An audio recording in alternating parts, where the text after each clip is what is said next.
아멘. 오늘 우리 주시는 하나님의 말씀은 에베소서 3장입니다. 에베소서 3장 14절에서 21절입니다. 신약 저에게 있는 책은 313쪽입니다. 신약 313쪽 에베소서 3장 14절에서 21절 말씀입니다. 우리 함께 읽도록 하겠습니다. 이러므로 내가 하늘과 땅에 있는 각 족속에게 이름을 주신 아버지 앞에 무릎을 꿇고 비노니 그의 영광의 풍성함을 따라 그의 성령으로 말미암아 너희 속사람을 능력으로 강건하게 하시오며 믿음으로 말미암아 그리스도께서 너희 마음에 계시게 하시옵고 너희가 사랑 가운데서 뿌리가 박히고 터가 굳어져서 능히 모든 성도와 함께 지식에 넘치는 그리스도의 사랑을 알고 그 너비와 길이와 높이와 깊이가 어떠함을 깨달아 하나님의 모든 충만하신 것으로 너희에게 충만하게 하시기를 구하노라. 우리 가운데 역사하시는 능력대로 우리가 구하거나 생각하는 모든 것에 더 넘치도록 능히 하실 이에게 교회 안에서와 그리스도 예수 안에서 영광이 대대로 영원무궁하기를 원하노라. 아멘. 할렐루야. 오늘 이 새벽에도 주님의 보좌 앞으로 나온 우리와 그리고 유튜브를 통해서 함께 예배하는 우리 모두에게 주님의 크신 은혜가 함께 하시기를 주님의 이름으로 축복합니다. 새벽에 제가 교회에 4시 15분쯤 도착했어요. 그런데 개를 산책시키기 위해서 나온죠. 본인도 운동하겠죠. 또 새벽 예배를 끝나고 가다 보면 이제 제가 그 강변도를 달리는데 여기 우리 오천공원뿐만 아니라 강변도에도 정말 운동을 하시는 분들이 많이 있어요. 왜 운동을 할까요? 너무 뻔하네. 그렇죠. 몸을 튼튼하고 건강하기 위해서 운동을 합니다. 아주 중요하죠. 중요합니다. 근데 성경은 외적인 건강도 중요하지만 더 중요한 것이 있는데 그것은 바로 우리의 속사람, 즉 내적으로 강건하고 견고해지기를 원하고 계셔요. 그렇다면 이 우리의 속사람을 튼튼하게 하기 위해서는 어떻게 해야 되냐는 거죠. 사도 바울은 우리들의 그런 마음을 해결해 주기 위해서 에베소 교회 성도들에게 오늘 지금 본문을 통해서 편지를 쓰고 있는 거예요. 그리고 기도합니다. 그렇다면 사도 바울은 어떠한 상황에서 왜 그들이 속사람이 견고해지기를 기도했냐는 거죠. 먼저 바울의 지금 상황은 복음을 전하다가 잡혀서 로마 감옥에 잡혀 있습니다. 로마 감옥에 그 속에서 갇혀 있는 거예요. 언제 죽을지 모르는 현실이에요. 그러한 상황 앞에서 너무나도 간절하고 절박한 모습, 무릎을 꿇고 기도를 한다고 기록하고 있습니다. 여러분, 우리가 무릎을 꿇을 때 지금은 다 의자로 돼 있어요. 그래도 예전에는 우리가 기도할 때 당연히 무릎을 꿇고 기도해야 되는 줄 알았어요. 아니, 지금도 의자에서 이렇게 편하게 앉아서 기도하다가 뭔가 내가 하나님 앞에 간절하고 절박해지면 나도 모르게 무릎이 꿇어지잖아요. 지금 사도 바울이 그러한 상황이에요. 그렇다면 이 에베소 교회는 어떤 곳이기에 바울 자신이 감옥에 있으면서도 이렇게 기도를 드릴 수밖에 없는 이유가 뭐냐는 거죠. 에베소 교회는 사도 바울이 개척한 교회입니다.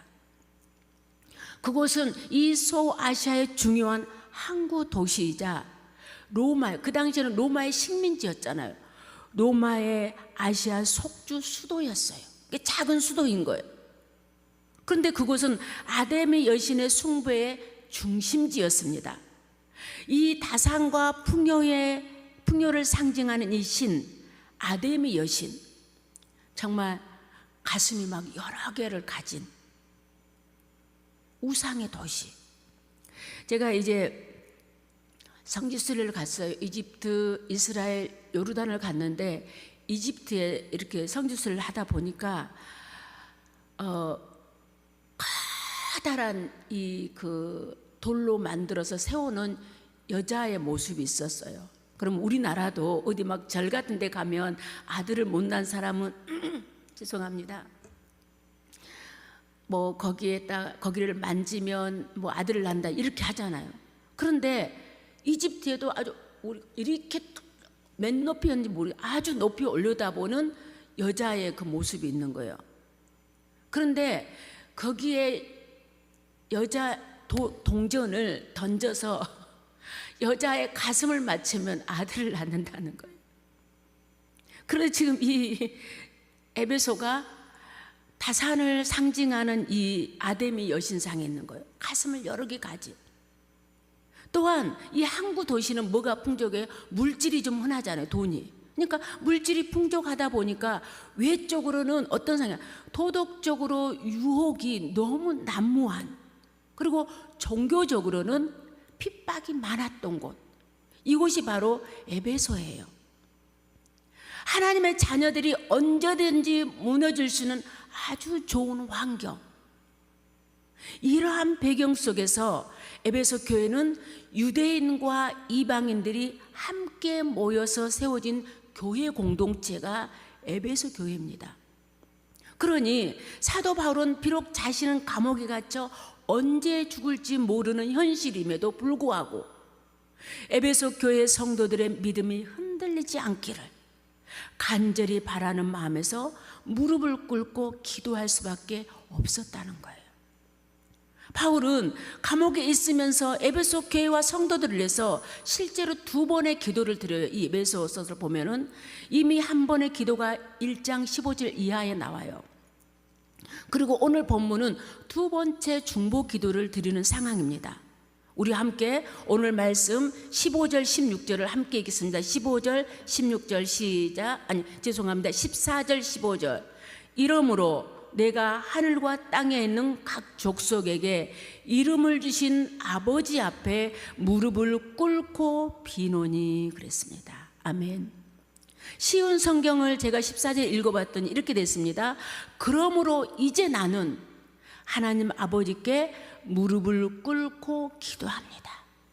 그러므로 기도할 수밖에 없는 상황, 무릎을 꿇고, 우리가 무릎을 꿇는다는 것은 아무에게나 꿇지 않잖아요. 바울도 하나님 아버지 앞이기 때문에 무릎을 꿇었어요. 그러면 하나님 아버지는 누구십니까? 그분은 온 우주 만물을 창조하신 분이세요. 무엇보다도 예수 그리스도를 우리에게 보내주시고 이 세상에 보내주시고 십자가에 못 박게 하셨어요. 뿐만 아니라 그 십자가의 보혈로 저와 여러분들을 그리스도 안에서 하나님의 자녀 삼으시고 언제나 우리와 함께 하시며 우리의 기도를 듣고 계시며 응답하시는 하나님. 할렐루야.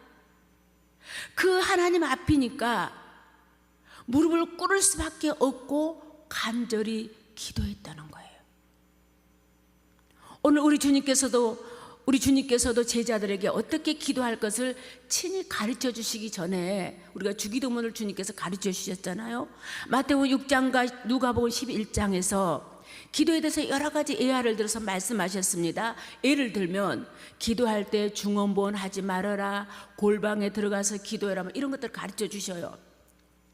그런데 더 중요한 것은 뭐냐면 예수님 자신이 기도하실 때에도 또 제자들에게 기도를 가르쳐 주실 때도 우리가 기도의 대상이 누구인지를 정확하게 먼저 가르쳐 주세요. 어떻게 합니까? 하늘에 계신 우리 아버지요.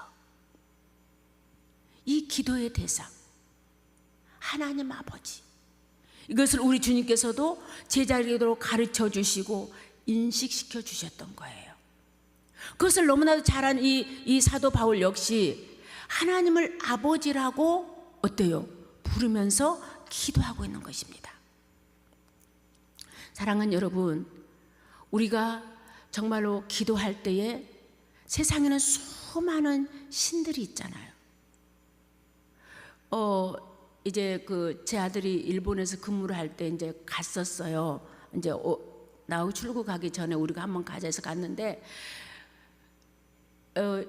마을의 입구마다 산사가 있더라고요. 정말 놀랐어요. 일본에 그 신들이 너무나도 많다는 것은 우리가 알고 있었지만, 그렇게 마을의 입구마다, 모르겠어요. 다른 데는 안 가고 제가 이제 그 주변에서만 돌아서 그런지 모르겠지만, 그런데 우리가 기도할 때에, 그리고 또 그 나가노역 가까운 곳에 아주 유명한, 그 일본에서 유명한 절이다 그래요.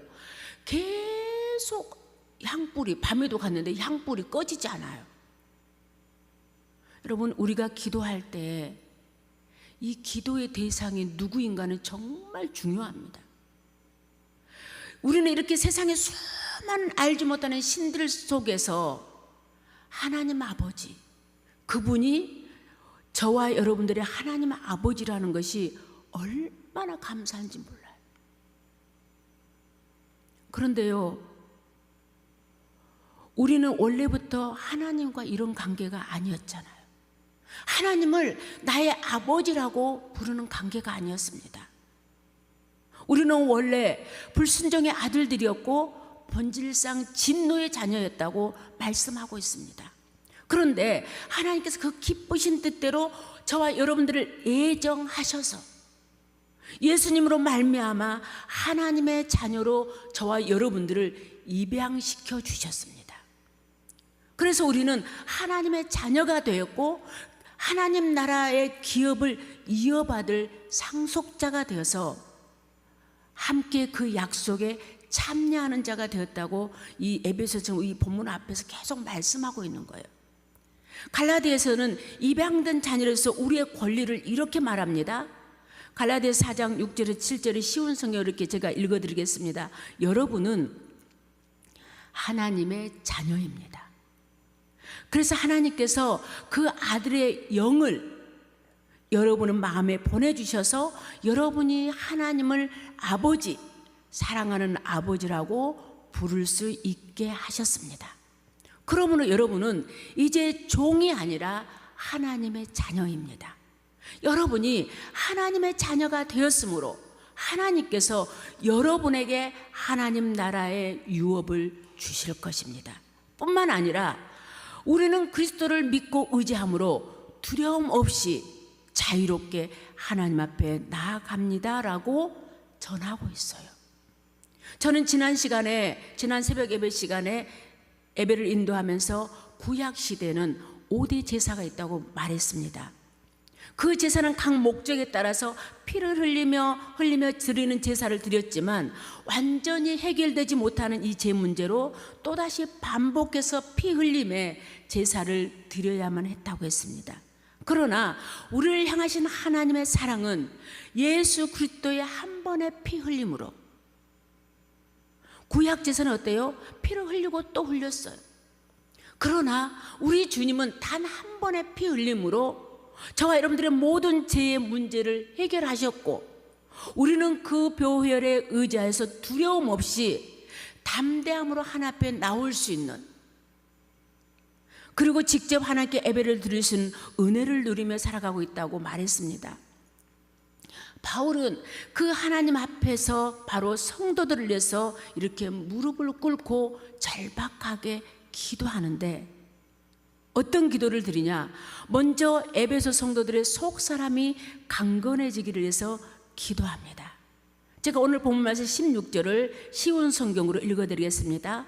하나님께서 크신 영광 가운데 성령을 통해 그분의 능력으로 여러분의 속사람을 튼튼하게 하여 주시기를 기도합니다. 할렐루야. 에베소 교회 현실은 심적으로, 외적으로, 내적으로 낙심하고 흔들릴 수밖에 없는 위험에 처해 있습니다. 이러한 상황에서, 이러한 환경에서 승리할 수 있는 비결이 뭐냐? 강건하게 하시는 성령을 의지해야 된다는 거예요. 사도 바울의 기도처럼 성령을 통해서 하나님의 능력으로만 우리는 우리의 속사람이 힘을 얻어서 견고해진다는 거예요. 오늘 살아가는 우리들 역시 강건해야 될 이유는 뭐냐? 세상을 살아가면서 수많은 영적 전쟁을 치우면서 살아가고 있어요.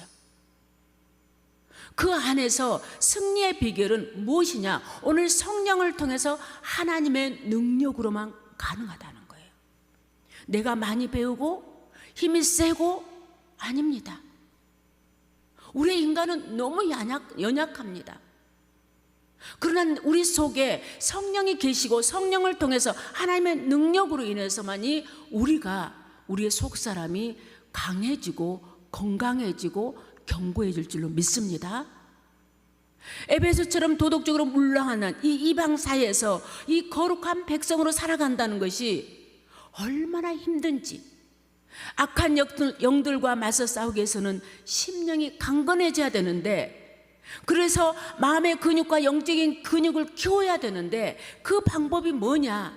성령을 통해서 하나님의 능력으로만 가능하다는 거예요. 오늘 저와 여러분들이 모든 말씀을 다 잊어버려도 이것은 기억해야 돼요.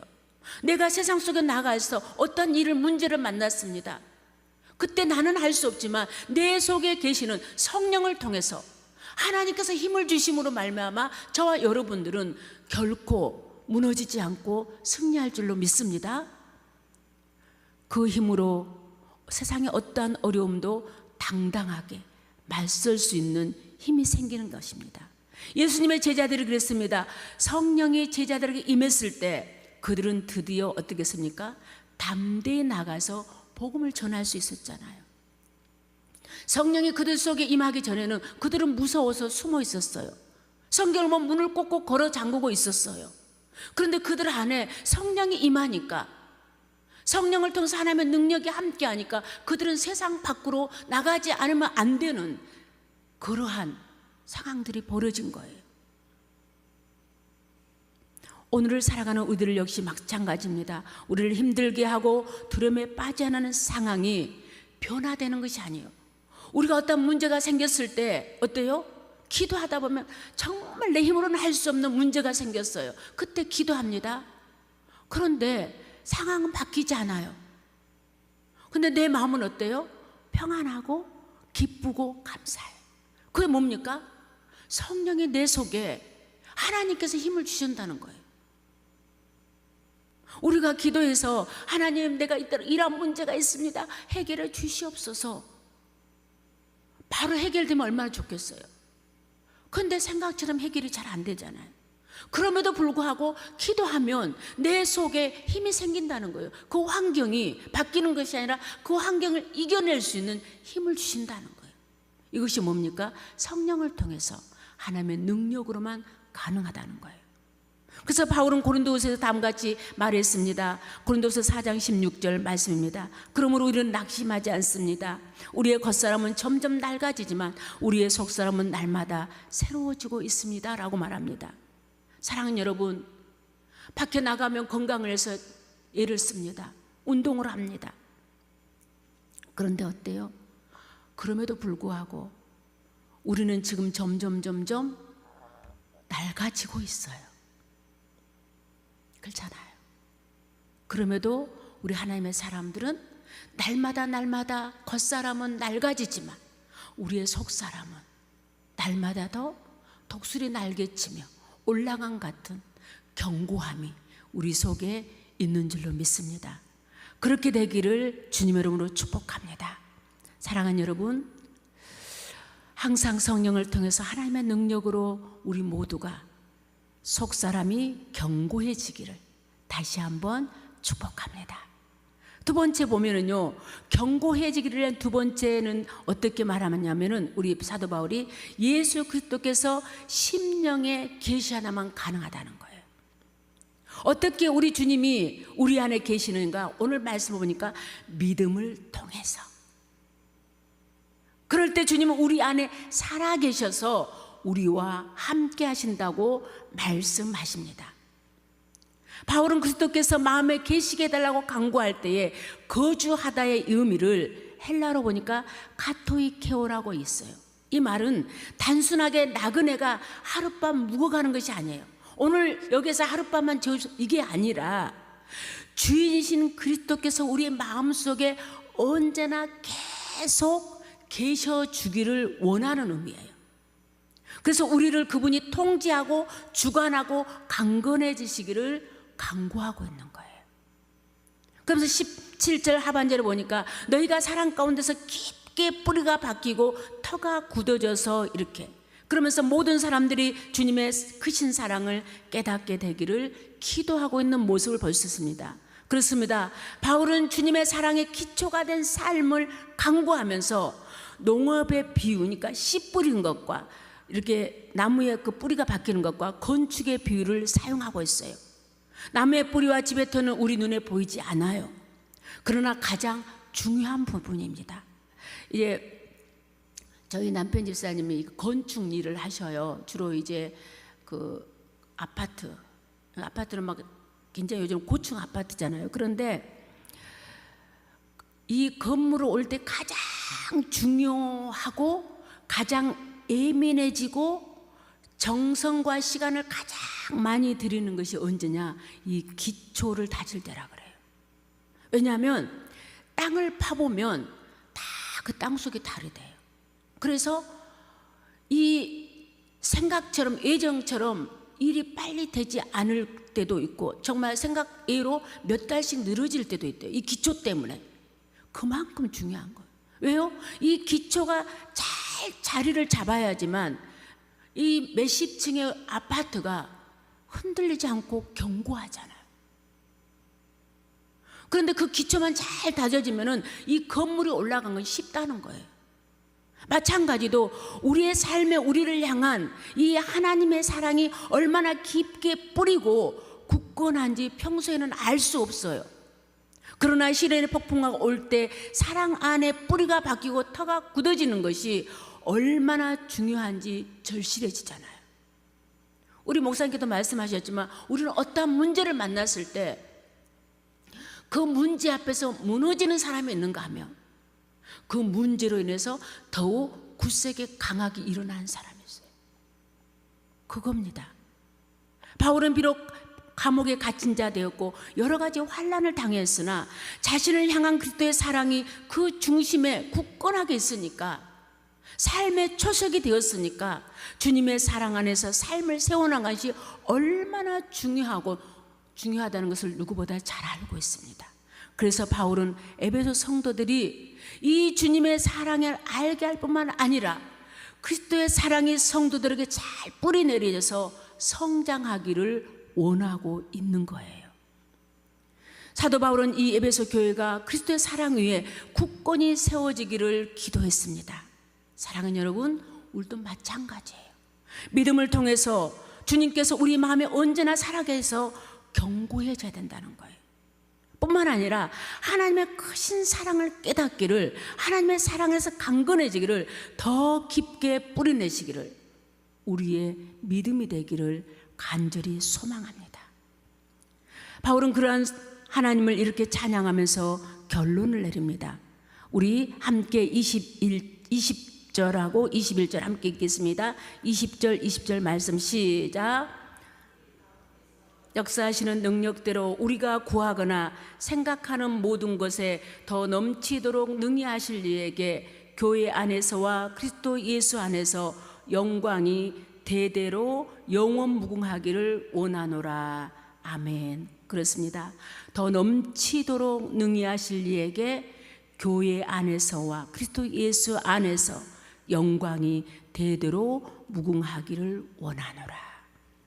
사랑하는 여러분, 그렇습니다. 우리를 결코 포기하지 않으시고 우리의 상황을 예민하지 않으신 하나님께서 오늘도 우리 가운데 역사하심을 믿으시기 바랍니다. 성령을 통해 하나님의 능력으로 우리의 속사람이 날마다 새로워지며 견고해지기를 소망합니다. 우리 주님이 우리 안에 계심으로 내 자신을 이기고 환경을 이기고 세상을 이기는 은혜가 있기를 축복합니다. 사도 바울의 이러한 기도가 있었기에 훗날 보면요, 요한계시록 가서 보면은 그들이 믿음의 인내와 헌신과 그리고 수고와 이 모든 것을 보였음을 교훈하고 있어요. 그들의 믿음이 에베소의 교회가 말씀 안에서 굳건하게 견고하고 세워졌음을 증거하고 있습니다. 실천과 행함에 있는 교회가 되었음을 우리에게 보여주고 있습니다. 박해와 유혹을 받으면서도 말씀에 더욱 견고히 있어서 복음을 전했던 모습을 우리에게 전하고 있습니다. 사랑하는 여러분, 오늘 이 말씀을 우리가 사도 바울이 기도했던 것처럼 오늘 우리 주님은 우리 교회를 향해서, 저와 여러분들을 향해서 이렇게 기도하고 계심을 잊지 마시고, 오늘도 우리가 세상 가운데 나가서 살아가실 때에 이러한 이 말씀을 붙잡고 승리하는 우리 모두가 되시기를 주님의 이름으로 축복합니다. 사랑과 은혜가 많으신 아버지 하나님, 오늘도 주님의 보좌 앞으로 나올 수 있는 은혜를 주시고 주님 앞에 기도할 수 있는 은혜를 주심을 감사합니다. 하나님 아버지, 우리는 우리의 속사람이 강건해지기보다 겉사람을 치장하기 위해서 힘썼으며 그리스도의 무한한 사랑으로 삶의 기초를 삼기보다 세상의 자랑거리에 마음을 쏟았습니다. 신앙의 연수가 많아질수록 그리스도를 닮아가기보다 더 내 중심적인, 자기 중심적인 인생을 살아가는 우리들이었습니다. 주님, 불쌍히 여겨 주시옵소서. 기도하옵기는 진리의 말씀 안에서 주님께 간구하는 인생이 되게 하옵시고, 날마다 우리의 인생을 기도하는 집으로 갖고 가는 은총을 허락하여 주시옵소서. 연약한 우리의 모습이지만 여전히 우리 가운데 역사하시는 주님으로 말미암아 소망을 품고 나아가니 오늘도 측량할 수 없는 주님의 사랑으로 새롭게 하여 주시옵소서. 그래서 우리의 삶 가운데 어떠한 문제를 만날지라도 성령을 통해서 하나님의 능력으로 우리를 견고하게 세워주시는 그 주님을 붙잡고 승리하는 우리 모두가 될 수 있도록 축복하여 주시옵소서. 감사드리며 예수님의 이름으로 기도드리옵나이다. 아멘. 하늘에 계신 우리 아버지,